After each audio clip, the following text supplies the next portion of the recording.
one of the toughest homeless camps in Richmond. Really remote, down here near Texas Beach. I'm a little shocked because we normally don't find severed heads in this area. Even with training, it just takes a lot of effort. And then draining the head of all the blood and then carrying it. How many of those people seemed even remotely capable of doing all of that? We never really had a sound. This is Milk the Mike right here. We're in the heart of Richmond, VA. They got gangs, roaches. Yes, it was the deadliest invasion since the Civil War. Killers, dope. Drug-related shootings in Richmond. We knew what we couldn't do, so we were forced to be original. We're going inside the rural town of Buisness, Virginia during the early 1960s. Located on the border of Mecklenburg inside of Brunswick County. There were only around 400 people who lived here, with most folks living within 100 feet or several miles from one another. Having a 50-50 mix of blacks and whites who, much like the rest of the nation, shared the struggles, challenges, and change that came with the Civil Rights Movement and Vietnam War. But over the years, it would lose a quarter of its population, with only 285 people residing here today. Now, within the quiet atmosphere of this small town lived a fairly large white family, and the mother of said family, Dorothy Webb, had recently given birth to a baby boy, Henry Eddie Northington, but everyone would just call him Ed or Eddie as he got older. Later having a sister who was 10 years his junior, a pair of twin siblings, and it would be years later when they'd add 2 half-siblings to their family's roster. Now, opposed to how their parents tried raising them, Eddie would grow to love everyone no matter your color, background, or genetic makeup. He refused to conform to the norms of society, opting to live a life full of adventure and free thinking. Pegged as an intellectual, it said that he rarely studied for anything. It was almost as if knowledge just came to him naturally, having the possibilities of being anything he wanted in life. So in the year of 1978, Eddie would graduate from Colonial Heights High School at the age of 18, then enlisted into the Navy not long after. 5 years later, Eddie's return home from his stint in the Navy would be bittersweet. One night, he sat up late with his sister, going on about how he traveled from state to state throughout the country. He would also have some news that no one expected. He decided it was time that he live in his truth, turning a moment of excitement into awkwardness and negative thoughts, because Eddie would come out to his family as a gay man. As far as his sister's concerned, it wasn't a problem at all, but for their father, it was nothing more than a disappointment. And that wasn't the end of it, because he had also informed them that he was HIV positive, contracting the virus while away in the Navy. Then, in addition to it all, he contracted hepatitis B as well. The realization of all this caused bouts of depression for Eddie as the years passed on. He would go on to attend college, but it's unknown if he had ever graduated. And now at the age of 30, Eddie was faced with this dire health condition and rejection from several family members because of his sexuality, which led him deeper into depression and soon alcoholism. But even at his lowest, Eddie was a hero in the eyes of his sister, feeling like he had walked the path that she'd eventually have to take by living her own truth as a gay woman. So he would become a drifter, bouncing around from town to town till he wound up in the city of Richmond during the early 90s, which is considered to be the most dangerous era in this city's history. Other than the on-average drug-related slayings and shootouts, there were several unassuming predators roaming the streets, but that wouldn't stop Eddie from choosing to live life as he saw fit. There was no urge for material things. He just wanted to see it all, never staying in one place long enough to remotely consider it home, choosing to sleep on the streets among the homeless community. But his mother, Dorothy, later said that he had always had a home. And even though he kept in touch with them on a regular basis, she wasn't privy to her son's new living arrangement. But for him, not being accepted made him feel alone, alienated even. So in turn, he truly felt that that open door policy back in Buisness didn't exist anymore. In the later years of living in Richmond, he spent most of his days at one of the many churches in town, helping out with chores and putting cots together for anyone seeking shelter during the winter. But one of his most memorable qualities was his ability to sing and play the piano.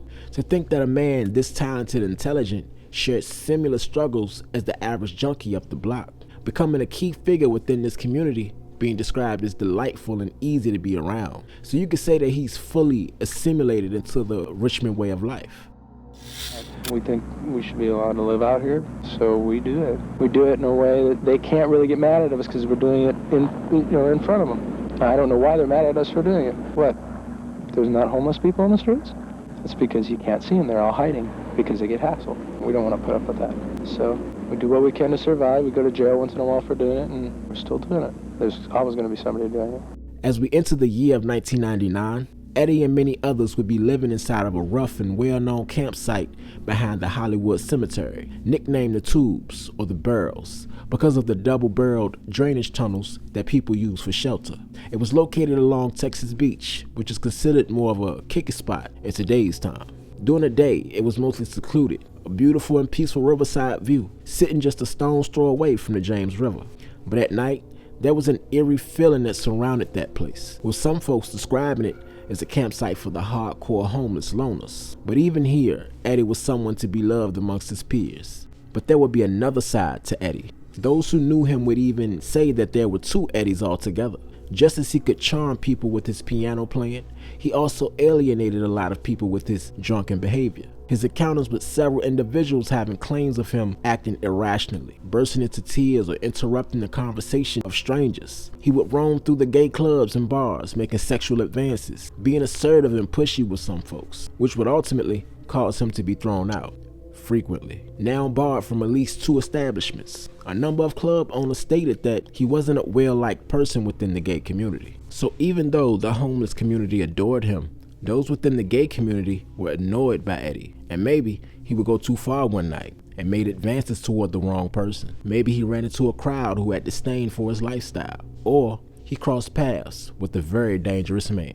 And I say this because on the night of February 28th, 1999, Eddie Northington would go missing in that same area that was popular within the gay community. But not missing as if he's been gone for a few days. Just that the people who normally see Eddie around didn't this night, and nobody had any knowledge of what he'd be doing or if anyone was with him. All we do know from this point forward is that on this very night, Eddie was at the Tubes when one or possibly more individuals decided to take his life. But to put it plainly, Eddie was murdered, brutally. If it hadn't been for the killer's more creative way of sending a message, it would have graced the back of page 5 in the Richmond Times. Just another number added to a board of numerous sad souls who died that year.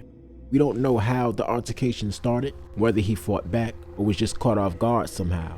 But he would be cut in several places and received a beating that left a large amount of bruises. So there's no question he suffered greatly at the hands of his killer, with the cause of death being acute crush injury to chest and abdomen. This alone shattered his ribs, leaving the broken ends of the bones exposed, lacerating his lungs, diaphragm, and spleen in the process. And that description could possibly paint the picture of someone dropping a large boulder on top of him while he was asleep.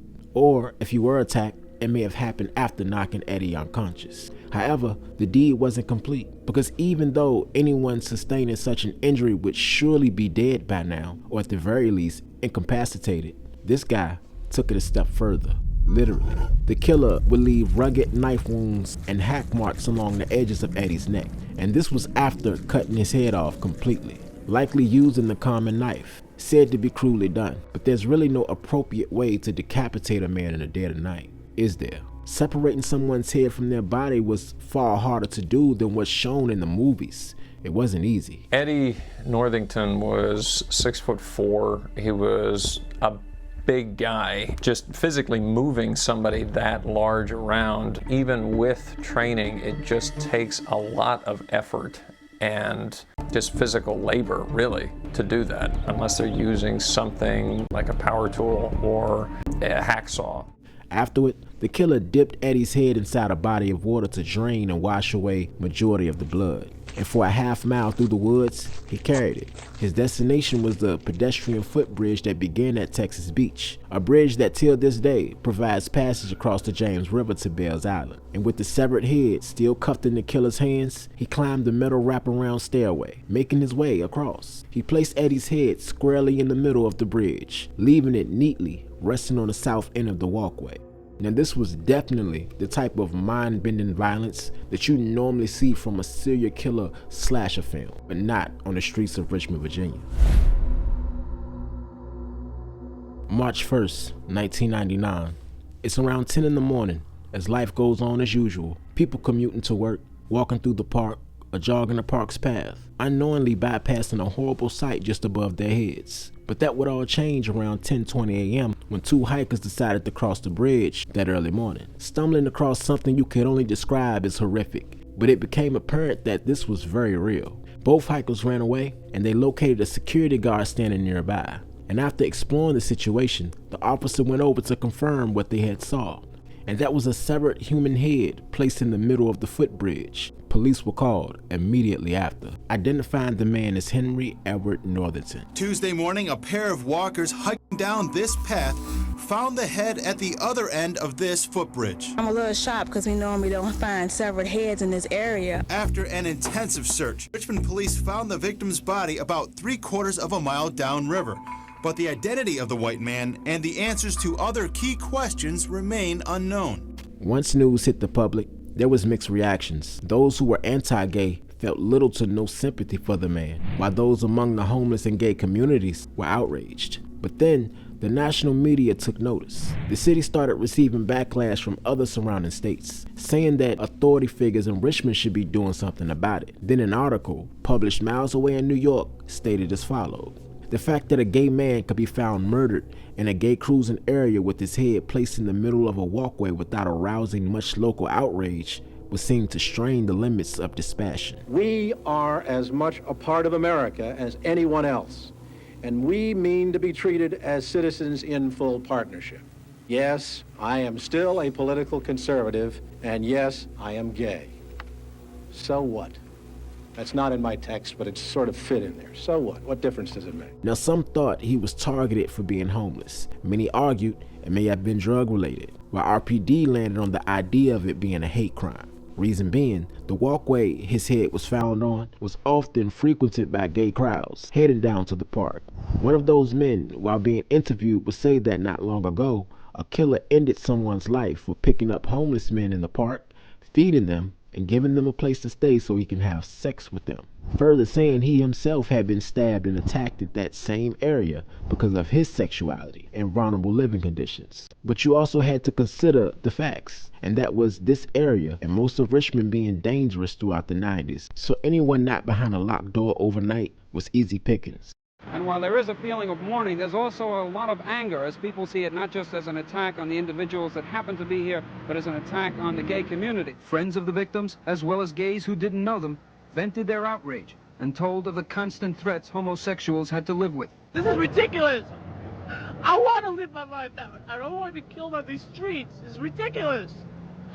I mean, you know what it is to be assaulted for being alive. I mean, for being what you want to be.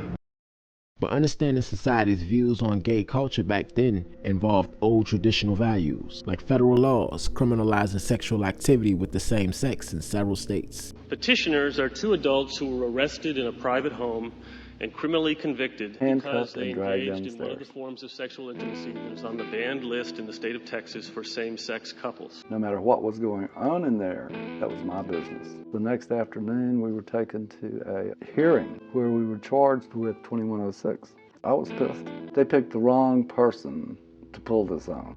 There's the 1993 Don't Ask, Don't Tell policy, allowing gay individuals to serve in the military, but only if their sexual orientation remained undisclosed. Stacy, you had to lie in order to serve, and you were thrown out when you were outed. Yes, I was. I actually joined the Army right after high school, and while I was serving for 12 years, I was promoted 7 times. I was inducted into the Sergeant Audie Murphy Club, and I was the top recruiter in the entire Army. I had the misfortune of being outed to my commander by a disgruntled wife. Then we can't forget the Defense of Marriage Act of '96, preventing the federal government from recognizing same-sex marriages, which played out in real time as gays faced high levels of violence and repulsion.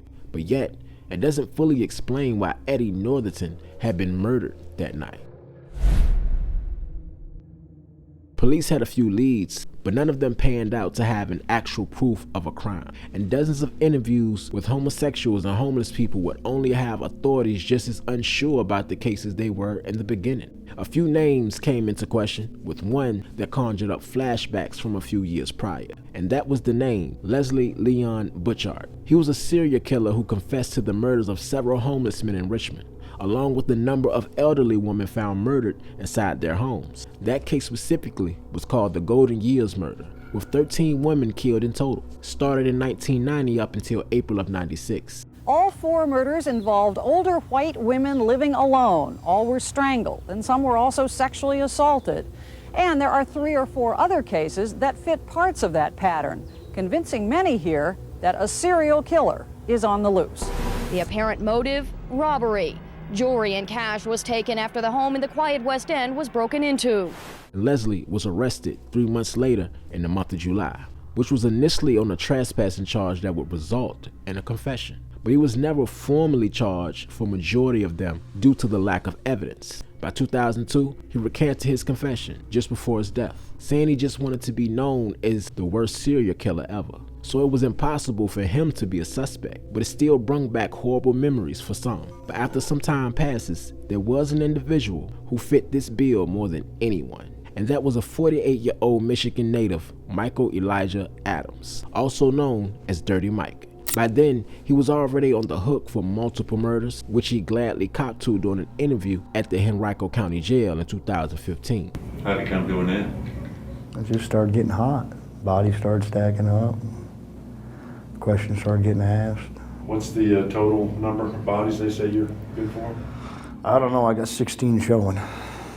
There's a lot of shitty people on the street. And you caught to it, you went ahead and took care of it. I'm proud of what I did.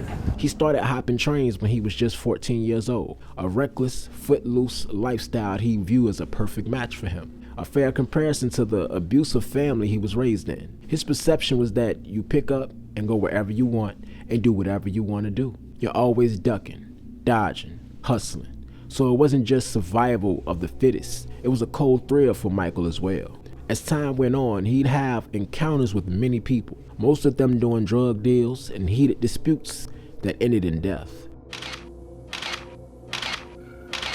Going on to kill more than 16 fellow drifters in different cities and states. His victims were often easily forgettable and sometimes not even missed, taking their lives in secluded areas with little evidence or witnesses to form a lead. And motives range from sour drug deals or someone disrespecting the code or the colors of the FTRA, which stood for Freight Train Riders Association. They are outlaws. They call themselves FTRA, the Freight Train Riders of America, a loosely organized gang of rail riders terrorizing people across the country. I want to do helter-skelter with pepper on their face. Police suspect the FTRA in a series of railroad-related murders in the Northwest. In the last decade, there have been hundreds of unsolved, suspicious railroad deaths in the United States. Many are now believed to be the work of the FTRA. There are 800 members. Many are violent criminals, including convicted rapists and killers. FTRA member Robert Silvera, alias Sidetrack, is a confessed serial killer awaiting trial in Salem. Police believe Silvera murdered at least 9 people. You can still see his graffiti in Spokane. This is where hundreds of gang members come to find out where their associates have been and where they're going. The graffiti is often racist, and the gang uses graffiti to advertise hits on anyone believed to be a threat to the FTRA. I probably stabbed him up. Now, you want to hear that? Police say the FTRA survives by begging and preying on other tramps. Gang members have also become masters of many disguises. Some use more than 50 aliases and a dozen social security numbers. This man, an FTRA associate, says he earned more than $10,000 last year using fake IDs to collect government benefits. Now the mayhem is on the move. The gang is leaving the Northwest to winter in Arizona, but the fear they inspire never goes away. The crimes are rarely connected to the FTRA. There are too many names on too many trains, and few people will turn against the gang wearing the trademark urine-soaked black bandanas. So by me sitting here and talking to you people, I'm going to put myself in jeopardy right now. But I'm not taking my flag off for nobody or no one ever. I can end up dead over this.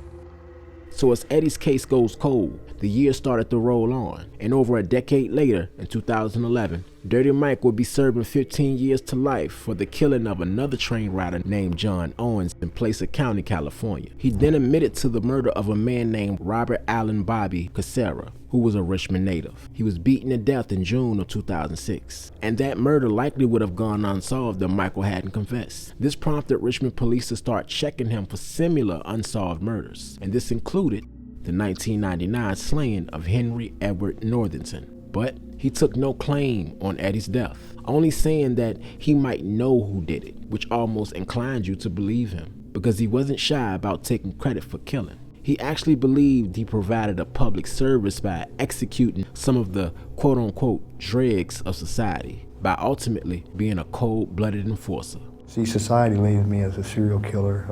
Other people label me as an enforcer, and other people just think I'm psychotic. There were a lot of questions and very little answers, and police felt they had their man. But no matter how many pieces seem like they fit, how logical it sounds, it's about what they could prove. And in regards to Eddie's death, they just couldn't. But in more recent news, due to new technology and the Reopen the Case Foundation, over 2 decades later, there may be hope again on finding the real killer. All of this would be so much different now. People look at people different now. You know, he was gay. They wouldn't have thought that was bad. This crime would not have been, it would still not be sitting where it is if it happened today. It would have been handled a whole lot different because the public wouldn't have stood for it either. That was a time in Richmond, Virginia where being gay, homeless, or both meant a possible death sentence. Either you were easy prey by sleeping on the streets among strangers, or you were deeply hated by someone who despised your sexuality. And depending on where you lived in the city, it was almost impossible to find out who did it, because it wasn't just your average hate crime that escalated into full-blown murder. There were also several active serial killers roaming around who only preyed on the weak and misfortune.